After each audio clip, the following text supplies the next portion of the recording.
Thank you very much. What I didn't say was yesterday, Warren Buffett was on this stage, and he seems to be very impressed with you. And he gave you what some people might have not thought was a compliment. He called you a car guy. Compliment or not? Compliment. Compliment. Okay, so when he was here, he talked about the bankruptcy.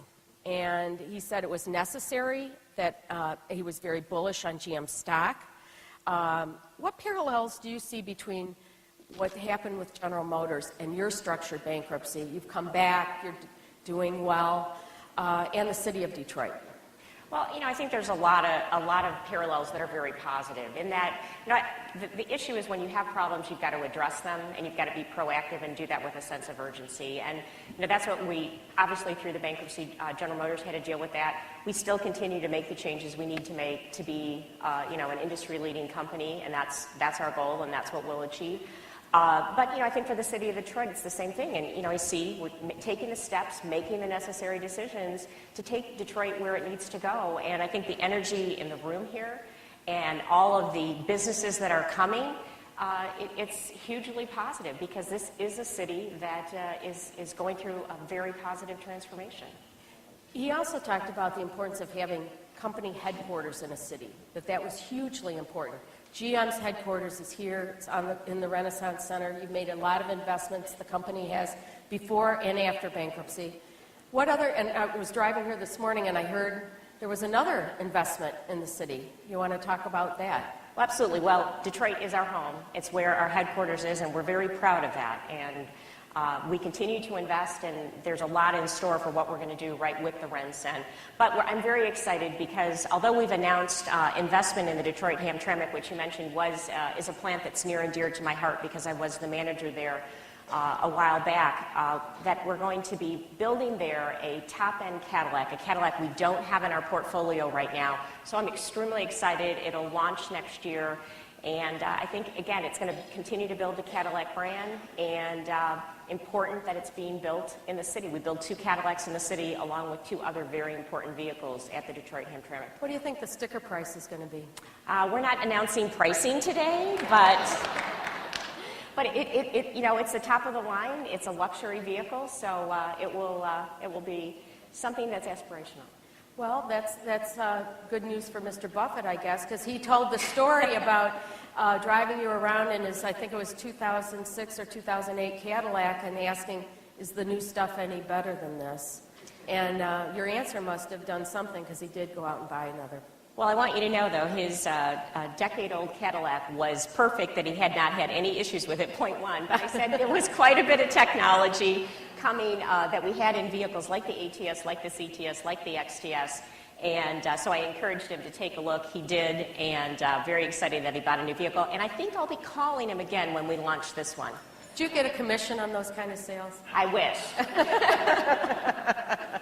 Okay. Well, this whole forum, this whole homecoming has been all about Detroit. And General Motors Foundation, you give money away to lots of different places because you have operations in a lot of different places.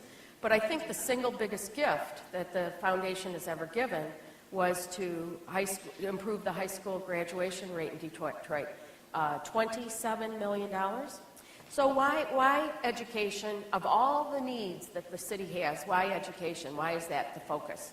Well, again, this is our home, and we're here for the long term, and we think one of the critical things for any city to be successful is to have a strong education system. And so that's why the commitment, I have to give Mark Royce and Vivian Picard a ton of credit, because it was their vision to say, let's work with the United Way. I mean, we're not experts in education, but it's so important, and we continue to do that with the investments we've made in Cody High School. With the Student Corps is a program where for the last 2 summers, we've taken 100 students, and they get paid internships from the city of Detroit, and we link them with mentors, many retirees from General Motors who are so generous with their time. And they've done, incredible work in the city, and it's been a positive relationship. But education is key because it's one of the tenets of a strong city. Mm-hmm. And I imagine STEM is part of that as well.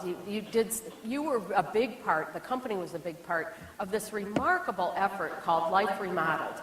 I think there were thousands, tens of thousands of volunteers who went into a specific neighborhood in Detroit, remodeled things, added things. I think GM, you did one of the labs, did you not? Absolutely. In Cody High School. It was remarkable. Do you remember how many thousands of GM people were out in the field painting houses, removing blight, doing all kinds of stuff? Right, it was 3,000 General Motors employees that went in 1 week. This was a scheduling marvel, that we had 3,000 there with the equipment they needed, with the supplies they needed, and they remodeled houses around Cody High School and then completed a STEM lab. And STEM is another very important area, which I think, again, for any industry, when you look at technology, we need more people who are studying the science, technology, engineering, and math. There's going to be a shortage, and so anything we can do to encourage young students to choose a path in STEM, I think, is critically important. Well, I mean, you come from an automotive family, and you went to Kettering. I mean, was that just a given for you growing up? How did you decide that you were going to go into engineering and pursue that path? Well, I'd always liked math and science, and so, I frankly didn't know what I was going to do necessarily, but when I was afforded the opportunity to go to Kettering, my dad was a die maker for 39 years. He was retiring the year I started school, and Kettering provided a great opportunity for me to follow, my love of science and math, and also get the work experience, which has been invaluable, the co-op part of that. Mm-hmm. And GM is still doing that? You're still offering lots of co-ops, internships, et cetera? Oh, absolutely. Kettering is still an incredibly significant school for us, along with key institutions across the country. Mm-hmm. And so one of the things that we wanted to do yesterday, and there was kind of a technical problem with one of the driverless cars from one of the local suppliers, but talk a little bit about what is the next wave? We hear about driverless cars. We hear about the new technology, connected cars. What does that mean for us? Two things. What does that mean for the city, urban areas, what these kinds of connected cars can do for an urban area's congestion? And what can it do for Detroit? How is GM going to help bring some of that technology, make sure that things are being made here, developed here instead of the West Coast? Well, again, I believe you can have innovation anywhere, and you look at all the entrepreneurs coming to this city, and the work that we're going to do in the vehicle-to-infrastructure. So there, you hear the terms V2V, which is vehicle-to-vehicle communication, V2I, vehicle-to-infrastructure, and it's so significant because if you think about what we can do and how we can transform the vehicle, it'll be safer. It actually even makes changes to the way we design it. If the vehicles know where each other are and they know what's surrounding them. So this is a critically important journey that we're all on. I believe it will happen in stages because it's not just about the vehicles, it's about the infrastructure that has to be provided, but it's also customers understanding the technology and adapting to it. So there's a lot going on, but there's going to be a tremendous amount of work done right in the city. General Motors is partnering with the University of Michigan and other companies and universities to start the work of piloting it and innovating right here. Oh, that's great. One of the things that I think has been in the news, and certainly something that dropped in your lap after you became CEO, is the issues that the company has faced with the recalls.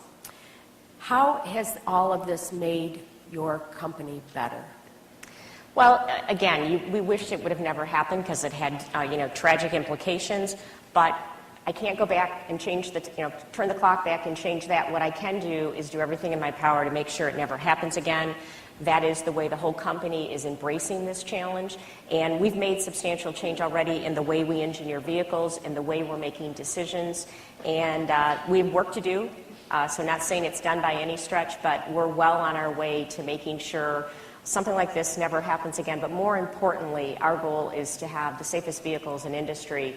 And we're learning from other industries to make sure we're on a path to do that with the vehicles we're engineering right now.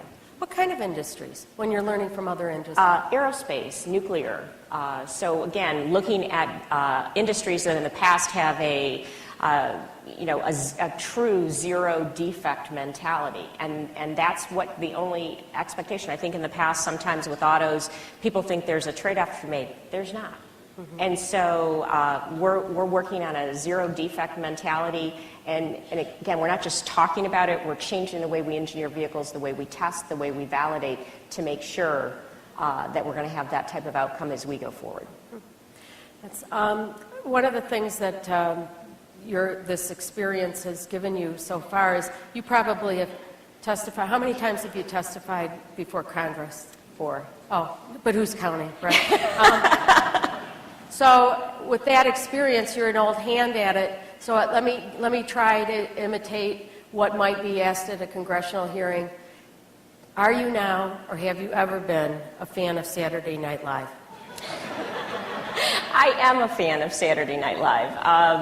And you can't take yourself too seriously. I will tell you now, when I watch Saturday Night Live, I have a little different view of what they're spoofing, and maybe a little different empathy for those being spoofed. But you can't take yourself too seriously. That's great. One last question, I think. There's people here who grew up in this area. They went to school here. Some people I've talked to have not been in the city of Detroit for 20 years, and they're back for 2.5 days to experience the city. What do you say to young people? Now, these folks are coming back, but they have kids, grandkids. What's the opportunity here? When you talk to younger employees, is it still hard to get people to come to Detroit, or is the vibe changing, and so to speak? It's less of a hard sell to get young talent to come to Detroit. Well, I think the thing that was the most remarkable to me is as I started to talk to young employees at General Motors who were choosing to move into the city because they said, this is where it's at. This is where the growth is. They, talked about all the different places in the city that, are providing opportunity, whether it's restaurants, it's, innovate, the entrepreneurial aspects. So to me, the biggest change was, it wasn't me telling them, it was them telling me why it's cool to be here. And so they're our best resource that when we're, looking to attract others to the city, I'm not telling them, the millennials or the people earlier in their career, they're telling them, and frankly, it's much more credible and it's real. That's great. Well, I want to go back to your new Cadillac. You won't give us the sticker price. How about the name? Again, that's Johan Deniasson's to work on, and we just Johan Deniasson, who's a true leader in luxury, has joined the company. He's very excited. Spent a lot of time with him yesterday, and those are his.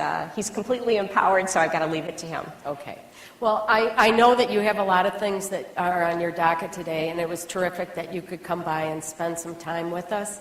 Thank you very much for being here, and thank you for being part of the homecoming. Well, thank you. I really appreciate it. I love this activity and what's happening because I think you are raising awareness. So this whole event, I think, has been outstanding, and we're really proud to be a part of it. Well.